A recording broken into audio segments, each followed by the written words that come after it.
আলহামদুলিল্লাহ কাজ শিখছি, পাশাপাশি আমি ডিশের কাজ করি, সিসি ক্যামেরার কাজ করি, তারপর আবার ইলেকট্রিক কাজ করি, প্লাম্বার কাজ করি। তারপর মানে কোনোটা না, এই যে জানলার পর্দা আছে না, এগুলোর কাজও করি, কোনোটা বাদ দিই না। চলে আসলাম আপনাদের মাঝে নতুন আর একটা ব্লগ নিয়ে। আমি সৌদি আরব প্রতিনিয়ত কি কি কাজ করি এগুলো দেখানোর জন্য আজকে একটা কাজ পেয়েছিলাম। এই যেমন এই লাইটটা লাগাইছি, ঠিক আছে, তো আরো এদিকে ওই লাগাইছি, ঠিক আছে। সবসময় মানে আমি এসব কাজ করি, এই কাজগুলো আছে না, তো এগুলা ওরা করে, আমি ভিতরের এই লাইটের কাজগুলো করি, মানে আমার কাজে এগুলা, এই ভিতরে যে লাইটগুলো থাকে না এগুলার কাজ করি। আবার এই দিক দিয়ে লাইট আছে এগুলার কাজ করি। পাশাপাশি এই সুইচগুলো বাকি রয়েছে, এই সুইচগুলো লাগামু, টিভি লাগান শেষ। এখানে আর কাজ, অনেক কাজ আছে, এখনো বাকি কাজ আছে। দেখুন এই লাইটটা লাগামু, এই লাইটটা লাগামু আমি, ঠিক আছে। একে আইছি কিন্তু সাথে আরেকজন লাগে। দেখেন এই জায়গায় একটা লাইট হইব, এই জায়গায় লাইট হইব, আর এই জায়গায় একটা লাইট হইব। আলহামদুলিল্লাহ এরকম টুকটাক কাজ আছে, ঠিক আছে।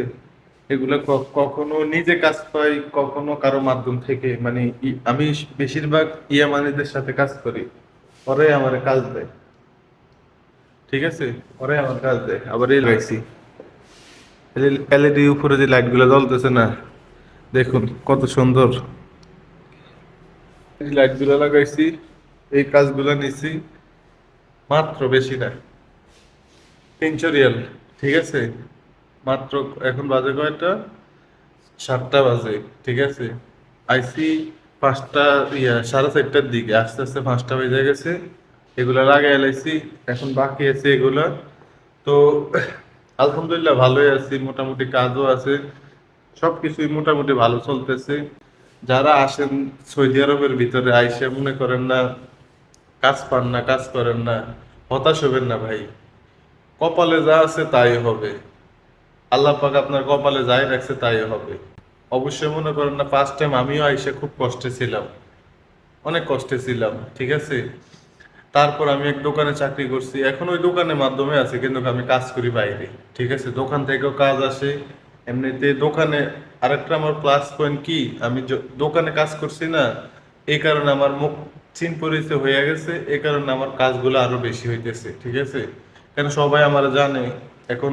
আমার যদি নাও পায়, ওই দোকানে গেলে আমার পাইবো, ওইখান থেকে আমার নাম্বার নিয়ে আমার কল দেয়, তারপর দোকানে কাস্টমার আসলে, সৌদি আসলে দোকান থেকে আমার কাজ দিয়ে দেয়। তা আপনারা চিন্তা করেন না, কাজ মনে করেন না, কোনো কাজ জানা থাকলে অবশ্যই কাজ মিলবো, ঠিক আছে। কাজের ধান্দা ঘুরেন, একটা কথা আছে না, যেই ধান্দা ঘুরে ওই ধান্দায় মিলে, ঠিক আছে। আপনি যদি কাজের ধান্দা মিলেন তাহলে আপনি অবশ্যই কাজ পাইবেন, ঠিক আছে। একটু পরিশ্রম করেন আর একটু ধৈর্য ধরেন, ঠিক আছে। কোনো মানে দেশের কোনো চিন্তা বা কিছু মাথায় রাখা যাবে না।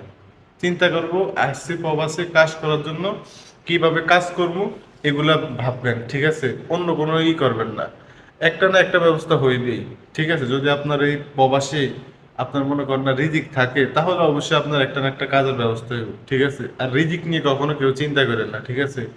এখন আপনি মনে করেন না একটু কষ্টে আছেন, কাজ নাই, নতুন আছেন, আকামা নাই, অবশ্যই একটা ভালো একটা কোম্পানিতে গেলে, বা যদি কোনো কাজ জানেন কারো মাধ্যমে গেলেন, অবশ্যই হবে। যেমন দেখেন, এ যদি এই কাজগুলো আমি দেশে করতাম, কত টাকা দিত, সর্বোচ্চ 300 টাকা, না হলে সর্বোচ্চ 500 টাকা, সেম টাইম লাগতো। কিন্তু এখানে আমি 300 রিয়াল নিতেছি, ঠিক আছে। 300 রিয়ালে বাংলা কত, প্রায় 9,000-এর উপরে, 9,000-এ ধরেন না, 9,000 টাকা, ঠিক আছে। তো এগুলা আলহামদুলিল্লাহ কাজ শিখছি, পাশাপাশি আমি ডিশের কাজ করি, সিসি ক্যামেরার কাজ করি, তারপর আবার ইলেকট্রিক কাজ করি, প্লাম্বার কাজ করি। তারপর মানে কোনোটা না, এই যে জানলার পর্দা আছে না এগুলোর কাজও করি, কোনোটা বাদ দিই না। এখন দেখেন করি, এই যে দরজার লক আছে না, এগুলোর কাজও আমি করি। কোনো কেন, সৌদি আরবে মানে কাজ করতে হইলে সবকিছু করা লাগবে, ঠিক আছে। তো এইটাই কথা, চিন্তা করেন না, আল্লাহ পাকে একটা না একটা ব্যবস্থা করে দিব, ঠিক আছে। আর যারা আমার ভিডিওগুলো দেখেন, ভিডিওগুলো বেশি বেশি শেয়ার করেন, ঠিক আছে। খোদা হাফেজ ভাই, এখন এই কাজগুলো করা লাগবে, বাকি আছে। আইসি 1-1.5 ঘন্টা হয়ে গেছে, এগুলো করা লাগবে। খোদা হাফেজ।